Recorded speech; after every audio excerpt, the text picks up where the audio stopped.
Hello, and welcome to The Connection. This podcast is about understanding and building the connection we have with others and with ourselves. I hope that through this podcast, you will learn to have more joy and fulfillment in your life.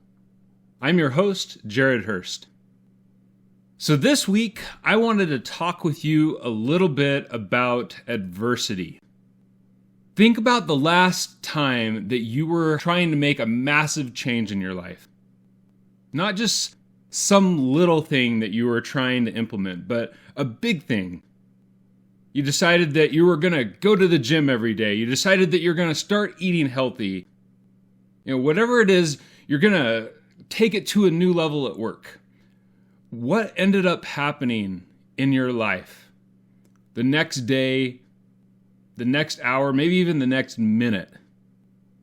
Do you remember what happened when you tried to make a major shift in your life? Every time I've ever tried to make a massive shift in my life, it always happens that something shows up. I decide I'm going to eat healthy, and then an hour later, somebody shows up with a box of donuts at work. Or you're going to go to the gym, and the next morning you wake up for your very first day and you feel sick. I used to look at those moments and I would be like, I'm being challenged. That's got to be what this is. Whether you believe in God, the universe, law of attraction, or whatever it is that you believe in, even if you don't have a belief, you look at it and it's really easy to say, okay, if I'm looking at this in a positive way, I'm looking at this in a growth mindset way, this is a challenge. The universe is challenging me to see if I'm actually want this. And I actually believe that to some extent. To some extent, you're being challenged, but I realized I was looking at it the wrong way. When we get challenged, when we have things immediately come into our life after we make a massive shift in what we want or how we want to show up in the world, those challenges come up because they are an opportunity to become the person that can have the things that we want.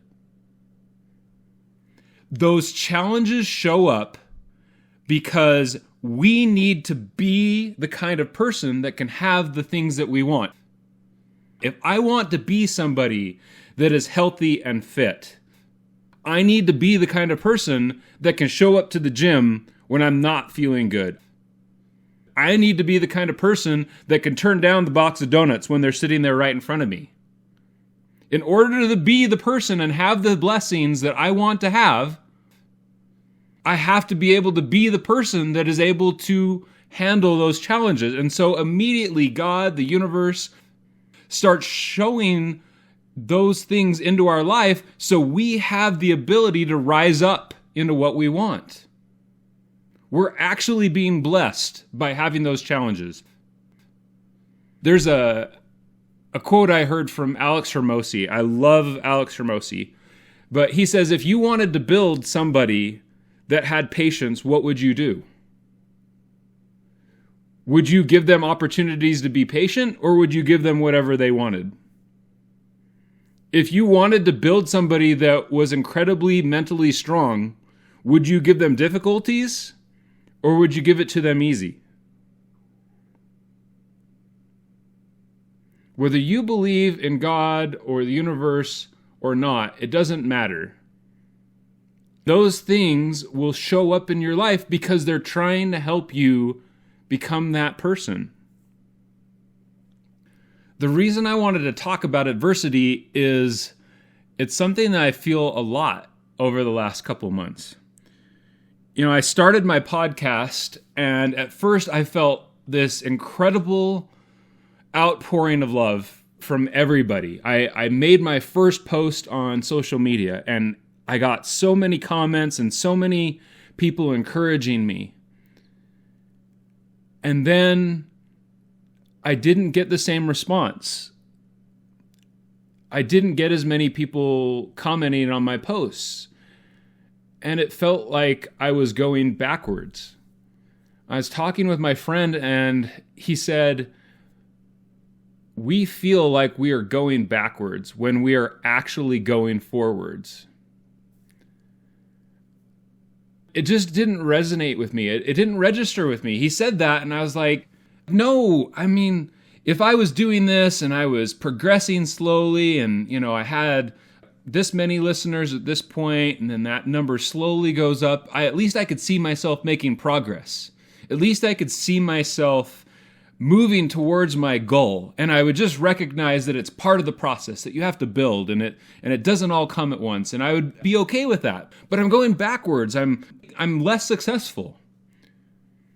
And then he started talking to me about people that have had challenges, and I realized that everybody that's done something that we are inspired by has probably had a moment in their life where they felt like they were going backwards.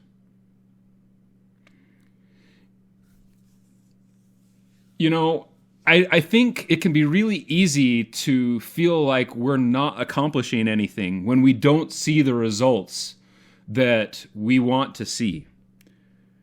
And we put all of our focus on the results instead of the efforts that we're making. I have two experiences that have really helped me to realize that sometimes we are having a much bigger impact than we realize. I started making Instagram videos about a year ago. And when I first started making videos, I was having like 50 views, 70 views per video. And then I started having a couple hundred, and then 500, and then a couple thousand. And at one point I got up to, the best video I ever had was around 14,000 views. And I was really pumped about that. I was so excited. But then I went back to having 2,000 and 3,000 views on my videos, and I was really disappointed by that because it felt like I was going backwards. And I remember I had one video that I released, and I had 60 views on it. So you can imagine if you have 14,000 views and a regular 2,000 or 3,000, and then all of a sudden you go down and you have 60. How frustrated and discouraged I felt. How I felt like everything was just going backwards. And even though I thought I was learning how to be better at creating content and be better at reaching people, because the reason I want to be successful is not because I want to be famous or I want to make tons of money. It's because I want to be able to have an impact in people's lives. Well, you can't have an impact if nobody's listening to you. I was just feeling so down and so discouraged, and this guy messaged me, and he said, I want you to know that your video moved me. He said to me, you saved a life today. And at first I was like, man, this guy must be thinking about suicide or something like that. And then he messages me and he's like, yeah, I was in this really bad space. I was thinking about picking up a gun and doing all these things. And I'm like, whoa, that's pretty intense. That's scary. But the point is that I have this video that has like 60 people that watched it, and I made an impact in this guy's life. Sometimes you feel like you're going backwards and you're actually moving forwards. Sometimes you're having an effect and the results of your actions aren't yet obvious. You go to the gym and you work out and you come home and you look in the mirror, and what do you see? Nothing. You go to the gym, you work out, you come home, you look in the mirror, and what do you see? Nothing. One of my favorite people, Simon Sinek, talks about that. He talks about how you'll keep going to the gym, but that doesn't mean that you're not having results. You just can't see them. And whatever it is that you're doing in life, whatever it is that you're trying to accomplish, whether you're trying to eat healthy, whether you're trying to be a better parent, whether you're trying to go to the gym and work out, whether you're trying to elevate your career, just because you don't see the results does not mean that you aren't having an impact. So when you're feeling like you're going backwards, take a step back and ask yourself, is that true? Am I really going backwards? Because the truth is that everything that we experience is information. It's an opportunity for growth. So even if you are going backwards, even if you are having less success, you've learned something new that you can use. You've learned this is how not to do something. I heard Tony Robbins talk once about Thomas Edison, and he was saying, I think it was his 9,999th experiment, and it blew up. I just learned another way in which not to make a light bulb. So everything is an opportunity for growth. One of my favorite stories, one that really affected me and inspired me at a really deep level. I don't know if you've ever heard the story of Sylvester Stallone. He is so cool. I love this story. But if you look at him, he's got kind of an interesting look. He's got kind of an interesting voice. And he decided at a young age that he wanted to be an actor because he wanted to inspire people.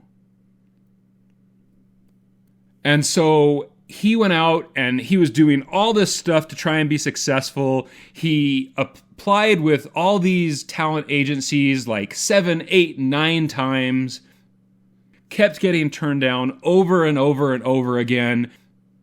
He didn't have power to his house. He was going to the library in order to stay warm. And he's just basically doing everything he can in order to be successful. Finally, he decides to change his approach because the approach that he was taking wasn't giving him the results that he wanted. So he started writing.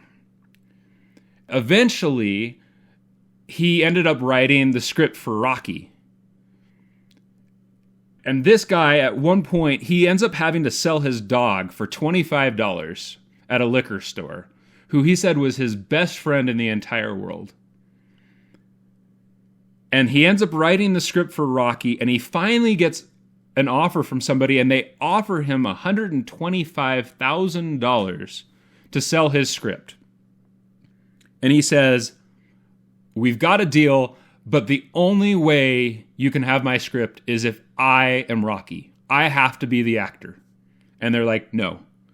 And so he turns down $125,000 when he doesn't even have enough money in order to power his home for heat. And then they come back and they offer him $250,000 and he turns it down. Come back and offer him $325,000 if he'll just sell his script and him not act in it. He says no. And he finally agrees to sell them the script for $35,000 if he gets to be Rocky. That's how much he believed in himself, and that's how much he believed in what he wanted to accomplish. And then, probably the best part of the whole story is he goes and sits outside this liquor store for 3 days trying to find the guy that he sold his dog to. The guy won't sell him back his dog. He eventually convinces the guy to sell him back his dog for $15,000 and a part in Rocky. This guy has no money. He gets offered $325,000, turns it down, and then sells his script for $35,000 and gives $15,000 of his $35,000 away so he can get his dog back. Because he loves his dog so much. How many times do you think Sylvester Stallone felt like he was going backwards? He ended up selling his wife's jewelry. He ends up sitting in a library to stay warm at night. But he knew what he wanted, he knew why he wanted it, and he kept going after it over and over and over again until he had the outcome that he wanted. But he kept changing his approach until he figured it out.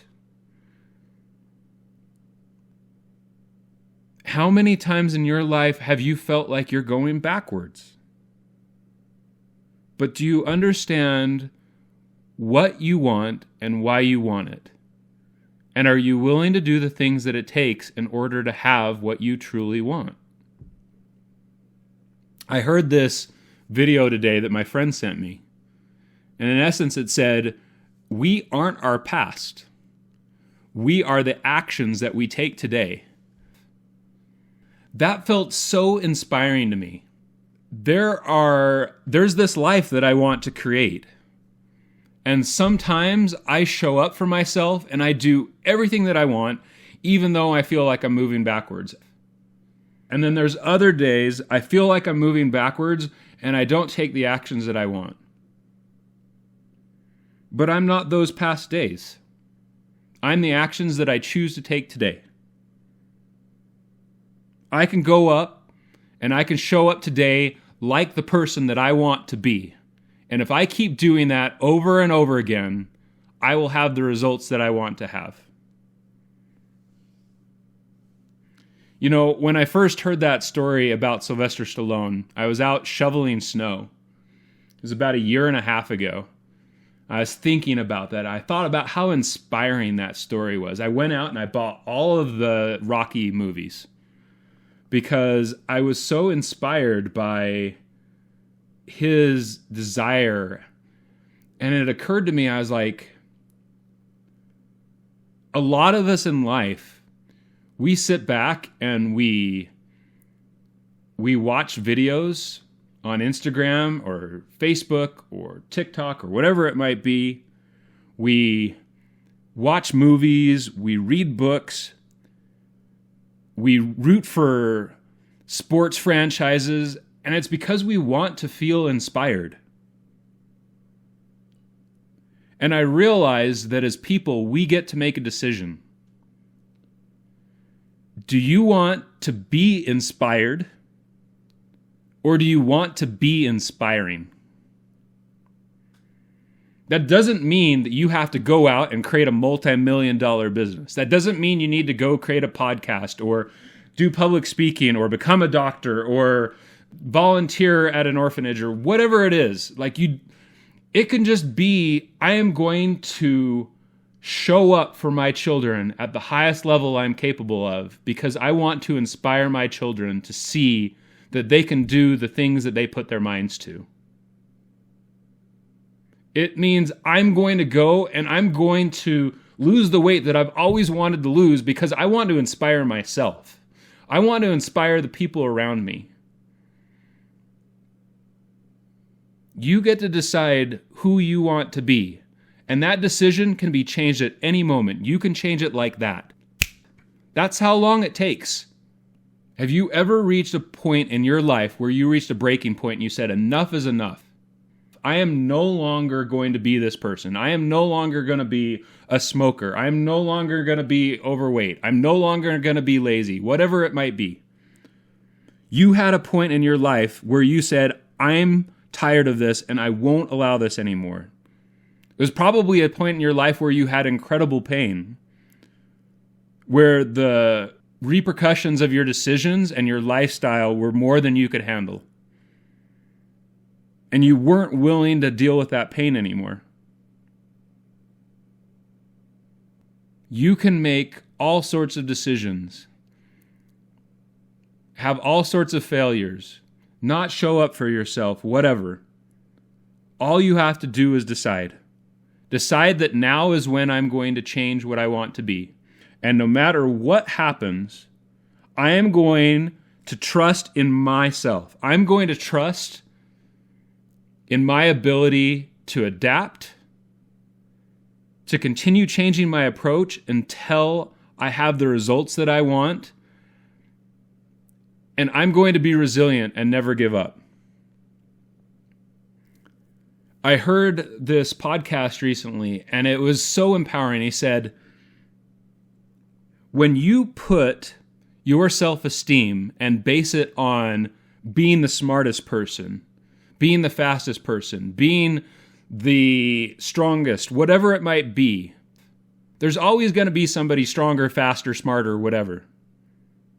When you have failure because you didn't figure it out and you put your value on how intelligent you are, you're going to feel like a failure.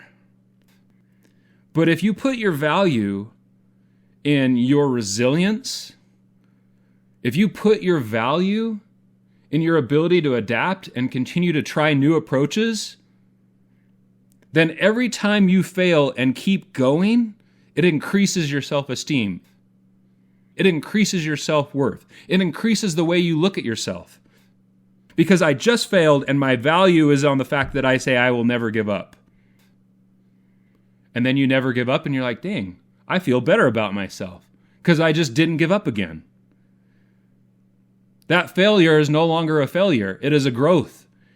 It is a catalyst for growth because your self-esteem and your value is based on your desire to not give up and your ability to not give up. It is based on your ability to adapt and to try new things.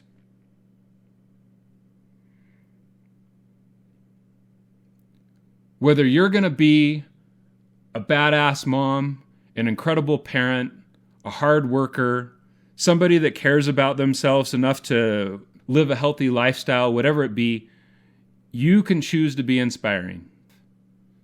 Just make that decision and go take the actions of that person.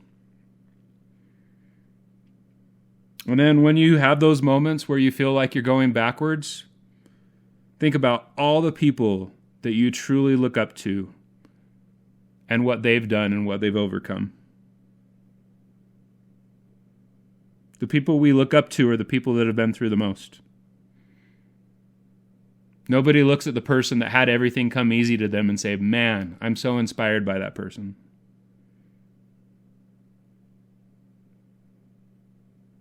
You're the hero in your own story. I know you can do it. I believe in you. Until next week, remember that you are not alone.